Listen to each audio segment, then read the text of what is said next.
Welcome to 7 Habits that are dangerous, detrimental, and damaging to your intimate relationships.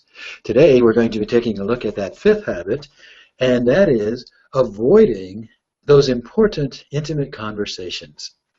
Now, in long-term relationships, one of the things that becomes very difficult over time is to be able to have those very important, sometimes emotionally charged, intimate conversations.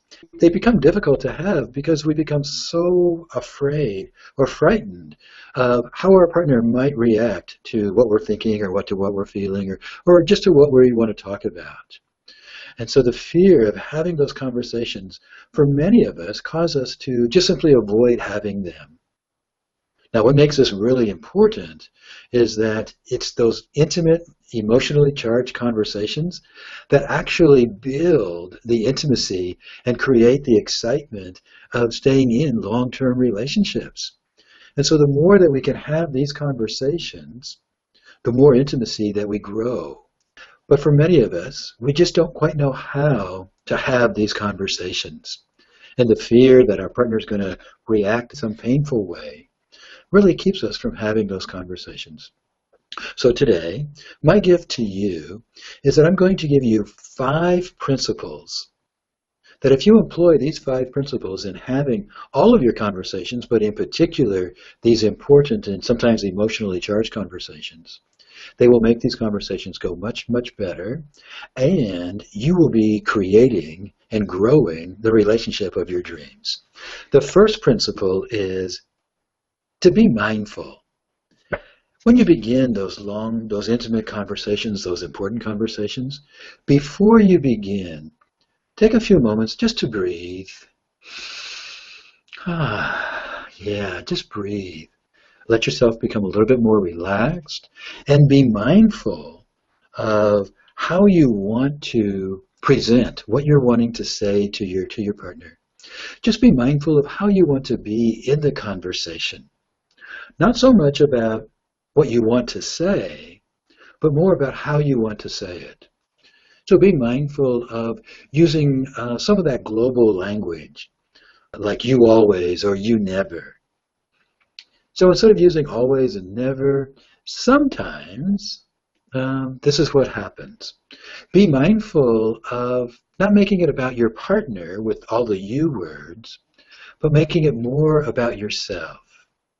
Sometimes I, instead of sometimes you. And be mindful of how you want to express your longings for the relationship, your desires that you have, the needs that you have, maybe the excitement that you have, the plans that you have, whatever it is that you want to express. Just being mindful of how you're going to express that. The second principle is, and I'll move my finger here, be flexible. Now, when it's time to have one of those important conversations, it's also important that you can be flexible with exactly when you have the conversation.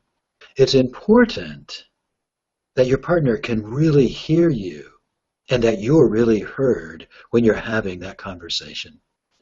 So it's important enough to really schedule the conversation. So approaching your partner, something like this.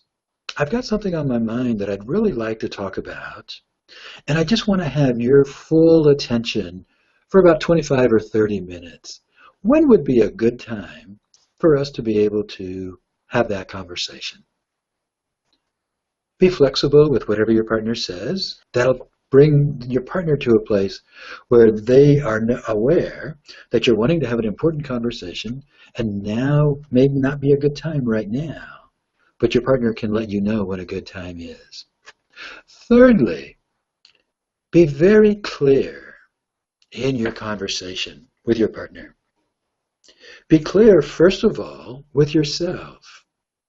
Be very clear in your own thinking, in your own mind, of what's your intention for wanting to have this conversation?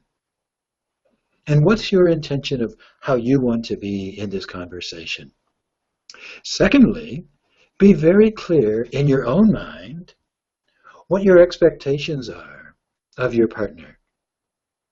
Are your expectations that you want your partner really to listen to you and just kind of hear and try to understand what you're expressing?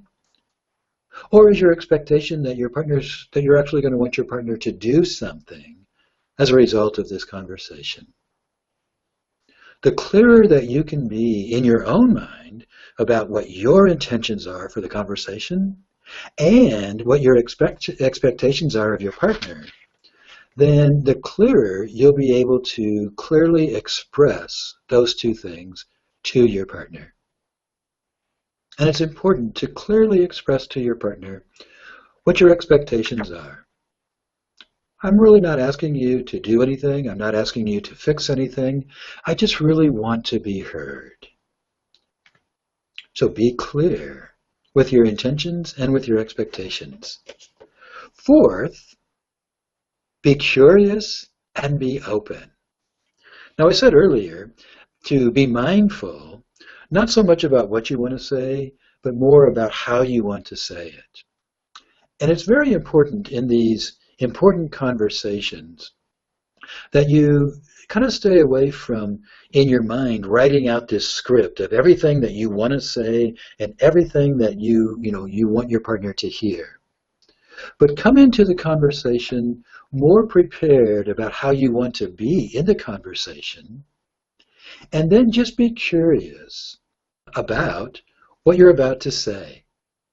You have an idea of what the conversation's about, but if you kind of really let it flow and be open to the moment of the conversation, be open to whatever kind of flows out from that mindful place, then you'll become more open and more curious about yourself. And you might also begin learning some things about yourself. Also, be very curious about your partner. And show your partner that you're really open to really hearing and listening to the response that your partner has. And most importantly, being curious and being open to whatever the outcome of the conversation is, rather than having your preconceived idea of what this is going to accomplish and being attached to that. We do have an idea of the intention, but not being attached to the intention and just being open to whatever flows from this conversation. And be curious rather than already deciding how it's going to be. And when you're curious and open, that opens the door for a whole universe of possibilities. And possibilities is what really grows those long-term, joyful relationships. And the fifth principle is to be aware. Again, just simply being aware that you might learn something about yourself as you have these important and intimate conversations. And also be aware that your partner is not you. And that's a good thing. Your partner is somebody different than you. And that's a good thing. That's one of the reasons why you were attracted to your partner, because they're somebody different. And what that means is your partner will have a different perspective on things, and they'll be able to contribute to that different perspective. Your partner has a different set of beliefs, different experiences, different ways of looking at things. In short, your partner is very different. And if you're open to being aware of that, that difference is something that can contribute to growing that relationship of your dreams.